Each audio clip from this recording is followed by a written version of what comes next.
Imagine walking into a grand cathedral in 13th century France.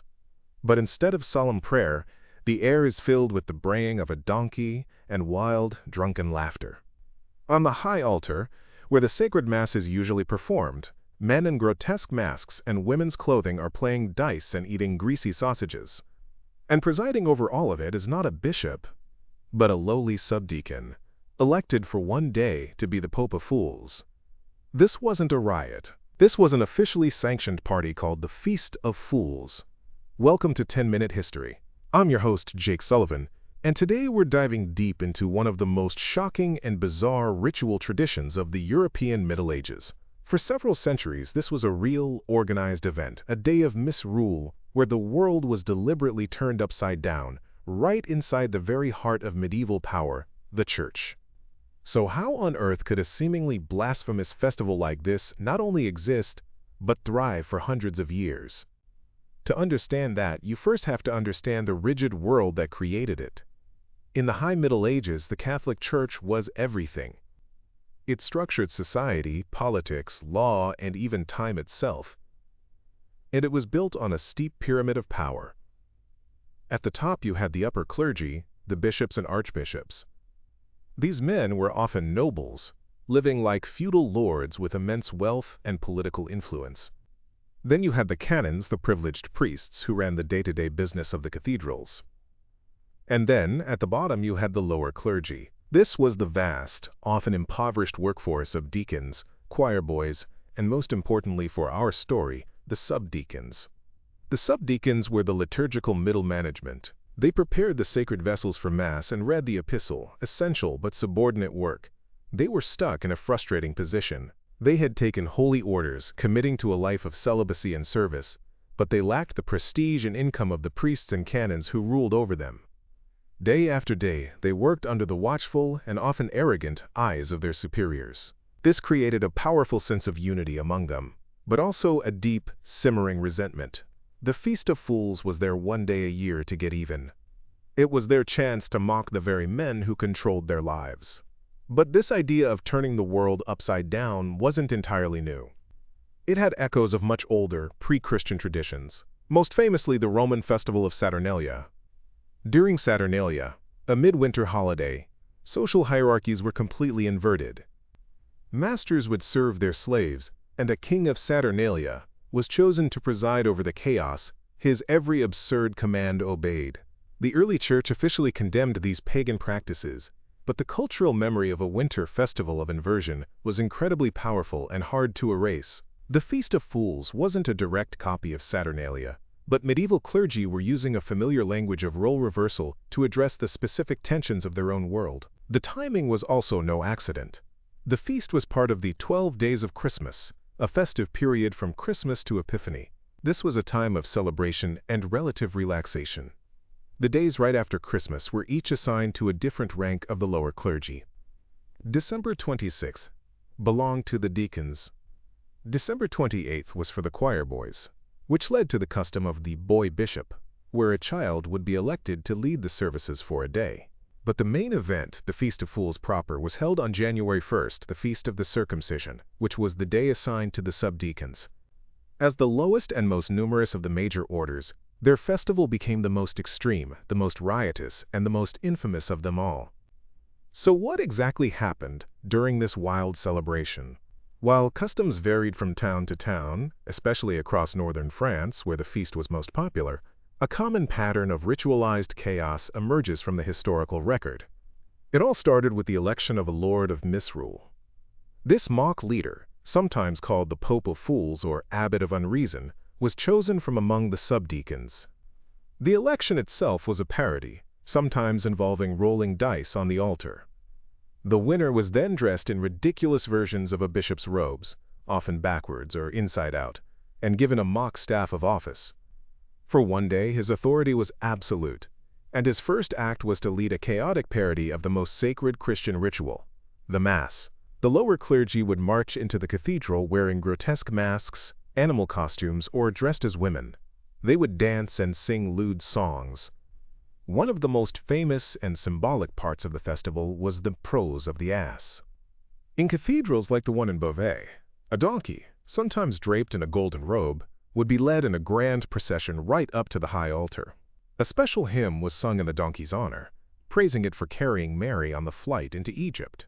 But at the end of each pious Latin verse, the entire congregation was instructed to ignore the traditional Amen, and instead let out a loud, collective donkey's bray, Hes, sire asne, hes, which means, "Up, sir donkey, up!"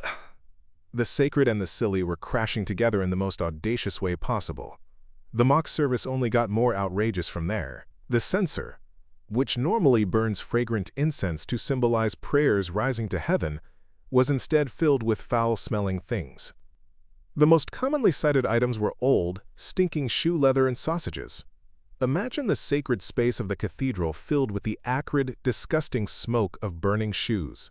It was a sensory assault, a complete inversion of holy ritual.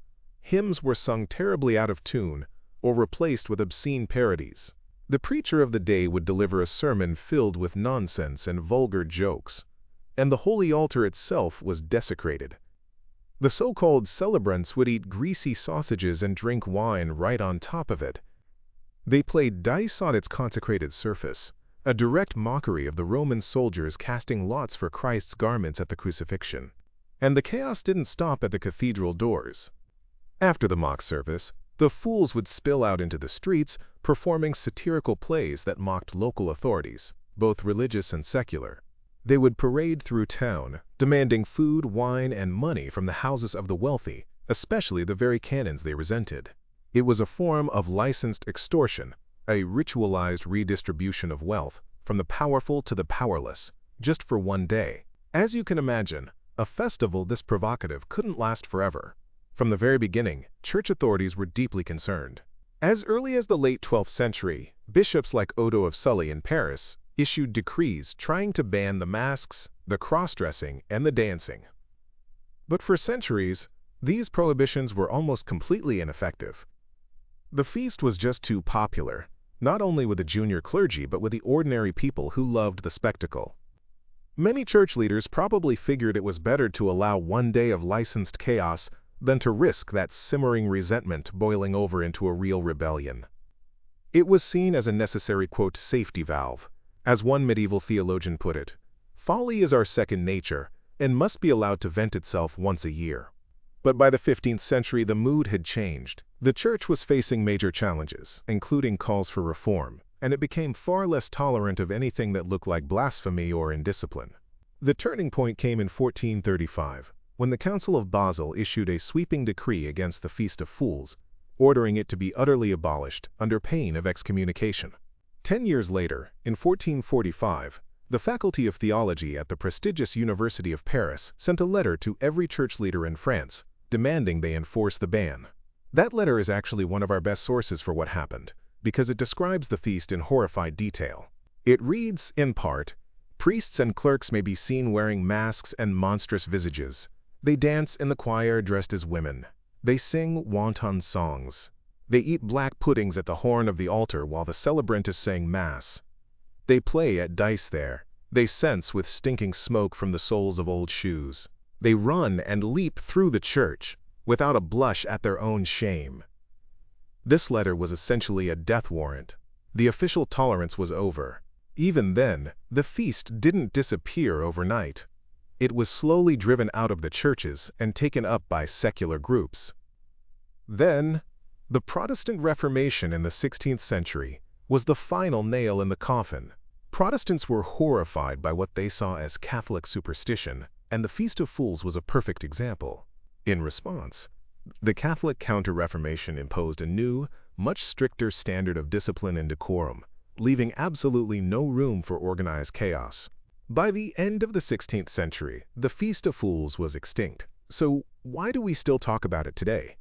What did it all mean? The oldest interpretation is the safety valve theory we already mentioned. It was a way for a rigid society to let off steam in a controlled way, which ultimately reinforced the normal order of things for the rest of the year. But many historians now see it as something more. It was a genuine, if coded, form of social critique. The parody wasn't random. When the fools ate and drank on the altar, they were mocking the perceived greed and gluttony of the senior clergy. When they delivered nonsensical sermons, they were critiquing the often boring and uninspired preaching they had to listen to all year. Perhaps most profoundly, the Feast of Fools challenges our modern ideas about the separation of the sacred and the profane. For the medieval mind, the boundary was much more fluid. The cathedral was the center of all community life, and that meant it was robust enough to contain both solemn worship and wild, blasphemous laughter. And the spirit of the feast never truly died. It lives on in the traditions of Mardi Gras and Carnival, with their parades, masks, and mock kings. It lives on in the development of comic theater and literary satire. And of course, it was immortalized in Victor Hugo's 1831 novel The Hunchback of Notre Dame, where Quasimodo is famously elected the Pope of Fools. Hugo's romanticized portrayal is how most people today know of the festival, cementing it in our popular culture. The Feast of Fools was a paradox. It was a holy ritual of blasphemy, an organized celebration of chaos, and a conservative act of rebellion. It reveals a medieval world that was far more complex, earthy, and self-aware than the grim stereotype of the Dark Ages suggests. It shows us that no system of power is immune to laughter, and that every society needs a way to release pressure and critique itself. The braying of the donkey in the cathedral was silenced centuries ago, but the lesson remains. Sometimes, the most profound truths are found in the most ridiculous absurdities. And a world that forgets how to laugh at itself is a world in danger. So what are your thoughts on this? Would you have joined the party, or would you have been horrified? Let us know down in the comments. If you found this interesting or learned something new, please give this video a like. And don't forget to subscribe to 10-Minute History for more deep dives. Thanks for listening.